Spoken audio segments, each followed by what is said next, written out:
In Orlando's suburbs, well-maintained and manicured lawns are a common sight. But in the Audubon Park neighbourhood, that's changing. Turfs being overturned in favour of farming. And where there was once grass, there's now vegetables, herbs and fruit.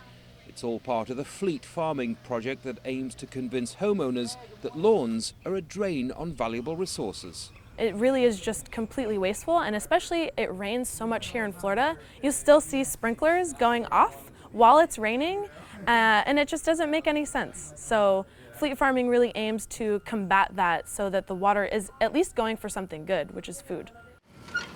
The idea is that homeowners donate a portion of their lawns and let a team of bike-powered volunteers tend to what they call farmlets. What's this? Zucchini. So far they've converted 12 lawns into healthy organic gardens, and word's spreading. What street do you live on? It's right here. Dave Zambala's just moving to the neighbourhood and is already committed to joining the programme. Just being with the community, man, being a part of the community, doing something to give back, doing something with, like, seeing my daughter enjoy like a garden, and it's going to be our first house together, so it just works on all levels. It's estimated that the average meal in the US travels almost 2,500 kilometres from farm to table, and those behind this project say this kind of food production helps fight global climate change. Those that have converted their lawns into farms say there are social benefits too.